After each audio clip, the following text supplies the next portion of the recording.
Shalom Aleichem. It is day 35 of the Omer, and we are continuing in chapter 5 of Shekalim.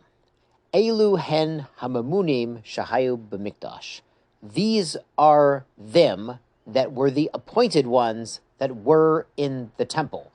Now we're going to have a list of positions and names, but it's a very strange language that the Mishnah introduces with, and the Bartner explains that according to his understanding, these names that we're going to see are the Gavri D'Choshiv, Lo B'Zmanech Chayu. These are the VIP administrators that were in the temple, the cream of the crop, and they didn't all live at the same time.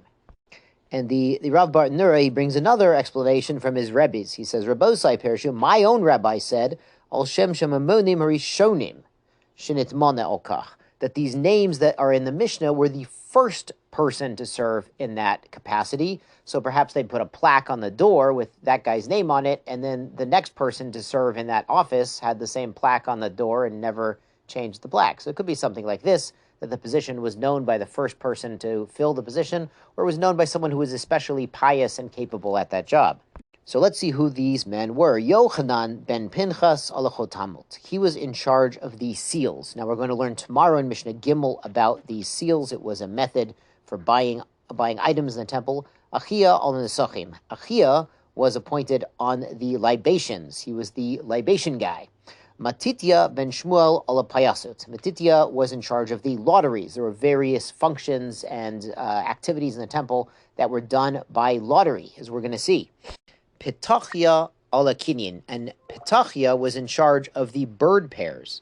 And the Mishnah explains, Petachia ze Mordechai. That's the famous Mordechai from the Megillah, is also known as Petachia. Lamani Krishma Petachia. So why was he called Petachia in this function? Shaya poteach b'dvarim v'dorshin. He could open in complicated matters and explain them to people. V'yadeya shivim lashon, and he knew 70 languages. That was an important deal. Mordechai had been on the Sanhedrin, so he was familiar with the 70 languages, but that became important when Bigtan and Teresh were plotting against Achashverosh using the Lashon Kasti, using the Kastian tongue that other people didn't understand, but Mordechai did.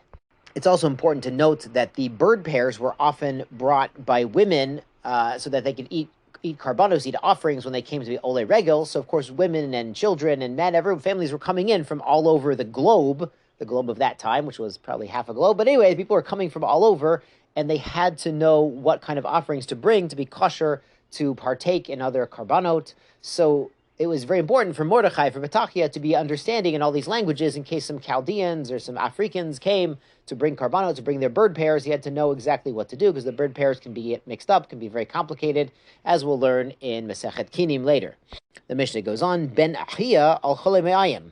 They had a doctor on call who specialized in GI. He was the intestine doctor. The Bartner explains, why did they need a GI specialist on call? Because the Kohanim would walk around barefoot on a cold floor, which was not good for their overall digestion. And they also ate a lot of red meat, but they didn't drink a lot of red wine. They had to drink a lot of water with it. They couldn't drink wine in the Mikdash. Now, Rabbi Silber will tell you that one of the biggest cures mentioned in the Talmud is red meat and red wine. But if you're having a lot of red meat without the red wine, apparently it's not so good. For the Kishkas, good to have a doctor on call. Mishnah goes on, Nechunya, Chofer Shichin, the famous Nechunya, was the ditch digger, the water irrigation system engineer.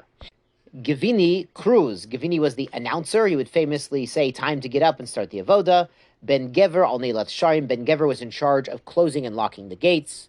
Ben Bave al Pakia. And Ben Bave was in charge of the Pakia. Now, there's some explain this was the whip, that he would walk around making sure none of the Levim and Kohanim guarding the doors fell asleep, and they would get a whipping.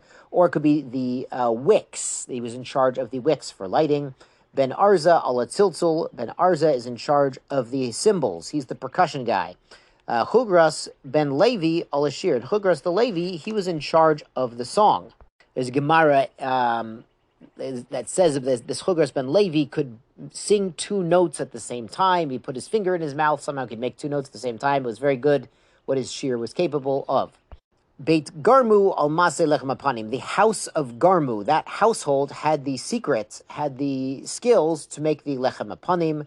Beit Avtinas al Maaseh Ketor. The Beit Avtinas was familiar with the secret spices the Mali Asha, and the secret things that were in the incense.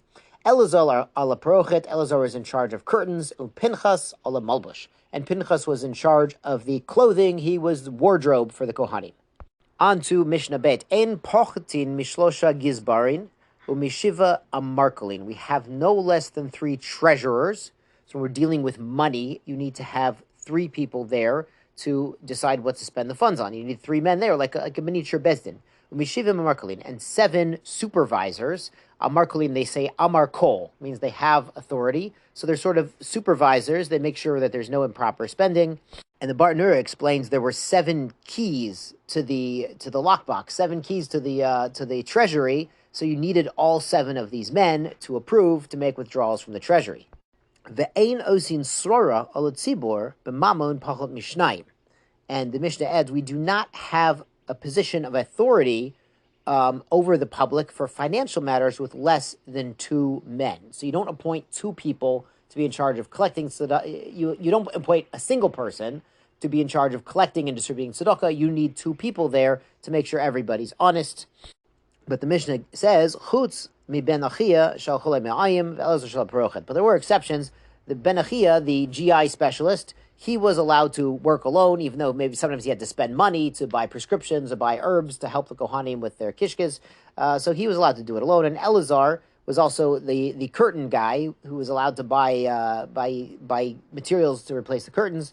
She'otan kiblu rov tzibor alehem, because these people, most of the tzibor, realize that they are experts and they're completely honest and trustworthy and experts in what they're doing, so we don't mind them spending money on the curtains and the prescriptions.